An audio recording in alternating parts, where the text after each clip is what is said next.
Здравствуйте, мои дорогие подписчики! Добро пожаловать на наш канал! Не забудьте подписаться на наш канал, чтобы быть в курсе новых видео. Когда Чинара обнимает ноги Тарика и говорит: «Не причиняй вреда моему отцу, умоляю тебя, пожалуйста, не причиняй никакого вреда, дядя Баран, пожалуйста», это очень расстраивает Барана. Когда Баран говорит Чинару: «Не волнуйся, я не причиню вред твоему отцу, я не причиню вред твоему отцу».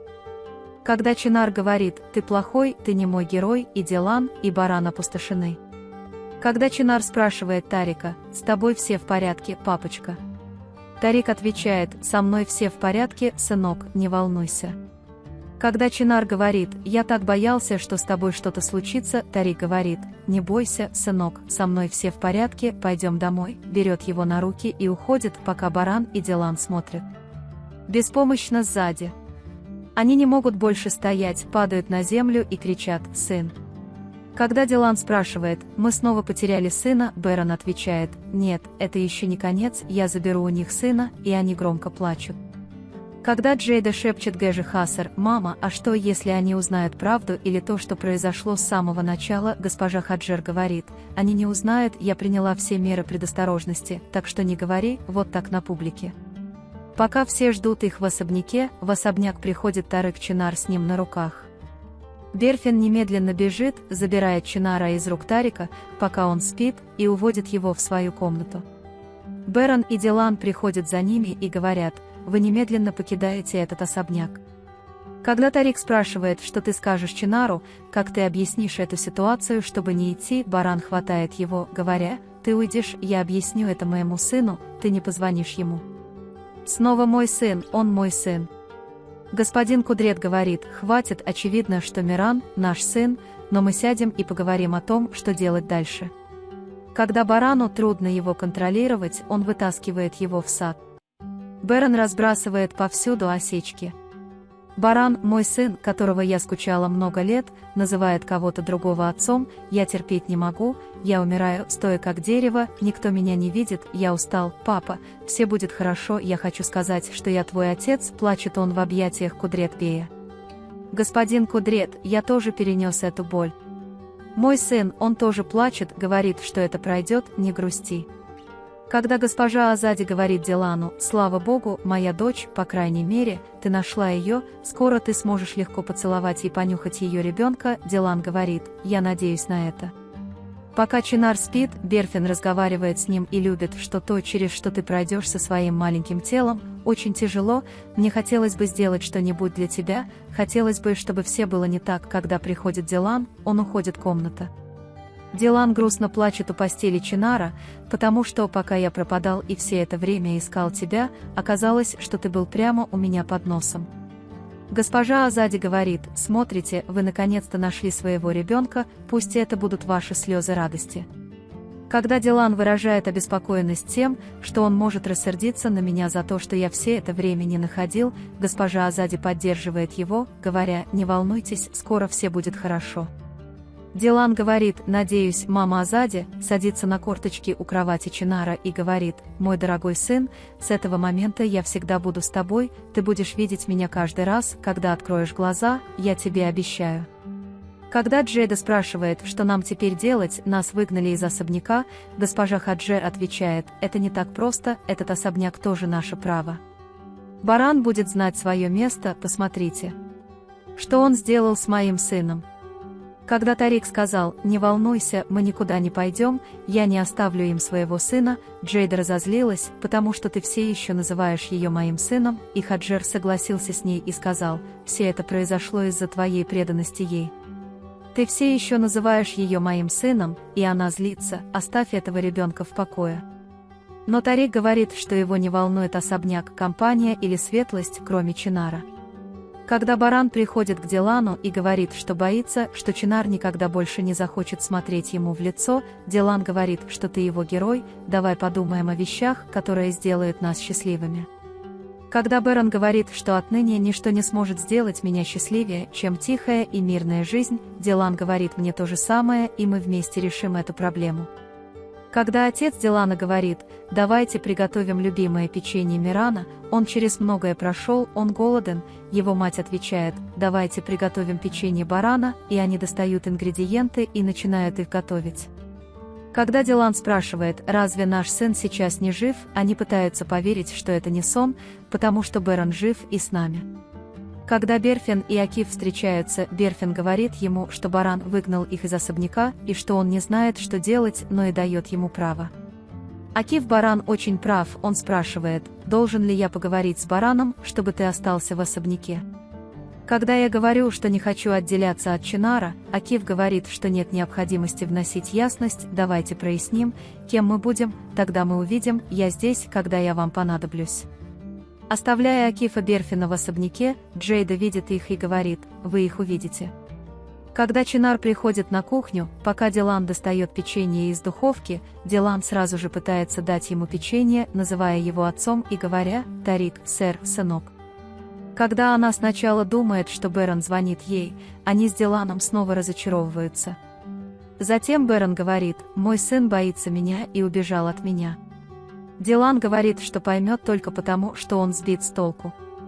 «Если Берон не поймет и не простит меня, я не смогу с этим справиться, я смогу справиться со всем, но я не смогу справиться с этим, я не смогу справиться с тем, что мой сын смотрит на меня, как на врага».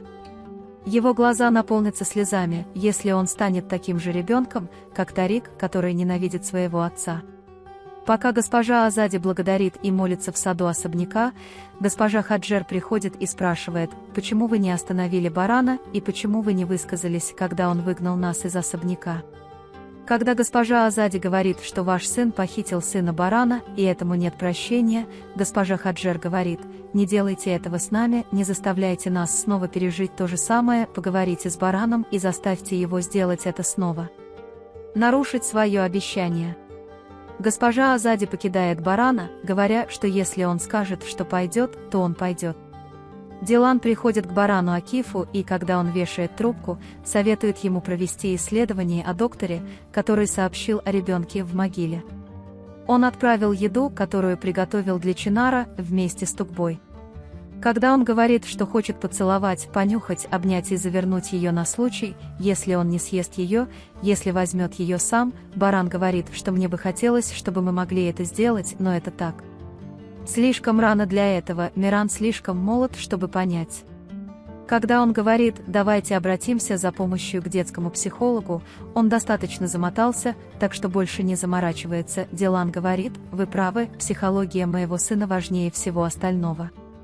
Затем он рассказывает о том, через что ему пришлось пройти, и говорит: «Мы не могли быть рядом с ним, когда он нуждался в нас в течение 5 лет, он даже однажды не смог назвать нас матерью и отцом, как мы можем дать нашему сыну то, чего нам не хватало так много». Когда Берон говорит, что мы принесли ему очень многое даже за такое короткое время, мы сделаем больше вместе, когда он нас примет, он говорит: «Пойдем посмотрим, когда Дилан уснет». Пока Тарик стоял на улице и размышлял, к нему подошел Берфин и сказал: «Ты не защищаешь, а усыновляешь. Ты защищаешь его от его собственных родителей. У этого ребенка до вчерашнего дня даже не было комнаты. Собираешься защитить его от людей, которые так сильно любят Чинара. Ты до сих пор даже не показал ему свою любовь от давления моей матери. Что ты делаешь для этого ребенка?»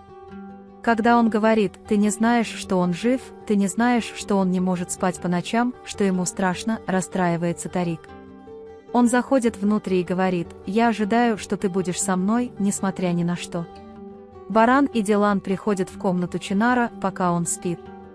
Пока баран гладит его по голове, Чинар говорит: «Папа», а затем она встает, дремлет, обнимает барана и говорит: «Пожалуйста, не оставляй меня». Затем, когда она приходит в себя, она видит у двери Тарика и обнимает его, говоря: «Ты не мой отец».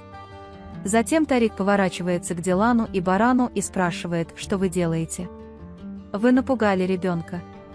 Он поворачивается к Чинару и спрашивает: «Вам приснился кошмар?» Чинар объясняет, что он упал во сне, а затем исчез его отец. Пока Тарик говорит: «Я здесь, смотри, я не уходил», баран и Дилан выходят из комнаты. Когда Чинар говорит: «Не уходи, папа, не оставляй меня», Тарик говорит: «Я здесь, сынок, я никогда тебя не оставлю». Когда Баран захочет отправить Дилана в комнату, я поговорю с стариком и вернусь, но Дилан не хочет идти. Когда Тарик выходит из комнаты, он спрашивает его: «Почему ты похитил моего сына? Ты знал, что он мой сын?» Тарик говорит, что я не знал, что хорошего, но ты узнал, что его усыновили, ты баран-коробей, я боялся, что ты заберешь у меня сына. Баран говорит: пока ты здесь, я не смогу наладить отношения с сыном, предупреждаю тебя в последний раз, завтра ты уйдешь из моей жизни. Пока госпожа Хаджер говорит о том, как Тарик придет в себя, приходит Берфин и говорит: если бы я знал, что вы ничего не оставили ребенку, я бы защищал его больше, мне стыдно, что вы моя семья, я не хочу больше с тобой жить. Он немедленно приходит в особняк с сообщением, которое Акиф Берфин отправил в полночь. Берфин рассказывает ему, что произошло, и жалуется, что не знает, что делать, потому что никогда раньше не ослушивался ее. Акиф поддерживает его и убеждает, что вам не нужно делать ничего, чего вы не хотите. Берфин благодарит его за поддержку и моральный дух и отсылает Акифа. Дилан вспоминает, как Чинар ушел от них в порту, и думает про себя: прошло 5 лет, а я так и не смог снова воссоединиться со своим сыном. Пока Дилан на кухне, приходит Берфин и извиняется за случившееся. Если бы я знал, я бы защищал их больше. Я больше не могу держаться подальше от Чинара, поэтому он просит разрешения остаться в особняке. Когда Дилан говорит: ты можешь остаться в особняке, это будет хорошо для Чинара, он сейчас очень зол на нас, Берфин говорит: ты ангел, спасибо. Акиф рассказывает, что пока Акиф и госпожа Айхан пили чай, они разговаривали с Берфином. Когда госпожа Айхан сказала, что мы должны снять дом для этой девушки и позаботиться о ней, Акиф сказал: я сделал то, что она сказала, я пытался открыться ей, но это не сработало, у нее так много проблем, почему стоит ли ей думать о ком-то другом? Когда госпожа Айхан сказала, что любовь – это не то, чего нужно ждать, если ты этого не скажешь, я скажу тебе, Акиф был убежден сказать это. Дилан и Берон рассказывают о том, как они искали его в море, и Дилан говорит: мы жили с этой тоской 5 лет, но я не знаю, смогу ли я выдержать такую жизнь еще 5 лет. Берон говорит: не волнуйтесь, мы вместе вели много войн и пережили штормы, мы справимся и с этим. Когда Дилан спрашивает, проснулся ли он, Берон отвечает, что еще рано. Когда Дилан говорит, что не может этого вынести, позвольте мне увидеть его, Баран говорит: давайте будем осторожны, чтобы он мог уйти от нас дальше, пусть он обратится к врачу и давайте научимся себя вести. Затем Дилан рассказывает Барану, что он мечтает сделать с Мираном. Он мечтал, что они прекрасно проведут время вместе и что он расскажет ей об их любви и поделится своими чувствами. Пока они говорят о Баране: мы будем жить, мой дорогой, мы проведем вместе очень хорошие дни, звонит Акиф и сообщает, что он пришел в особняк. Сказав, что Баран Акиф прибыл, он целует Дилана и спускается вниз. Пока Чинар рисует в своей комнате, в комнату входит его отец Тарик и говорит: я ухожу, я пришел попрощаться с тобой. Когда Чинар спрашивает, почему это по работе, Тарик отвечает, что нет, он уехал далеко по необходимости. Акиф говорит, что врач сказал, что произошла путаница, и есть еще одна вещь, которую мы упустили: Абда и Исмет находились в одной палате. Берон злится, задаваясь вопросом, можно ли это упустить из виду или как мы можем это пропустить. Когда он просит Акифа немедленно организовать встречу с Исметом, Акиф спрашивает, что вы сделали с Мираном, это легкая задача, и говорит ему, что Баран Тереклар сегодня покидает особняк, и тогда нам поможет психолог. Кудрет Бейс Акифа говорит: мы нашли Мирана, это было самое сложное, остальное легко. Берфин подходит к двери Акифа, и когда она выглядит очень грустной, они забирают ее и спрашивают, что случилось.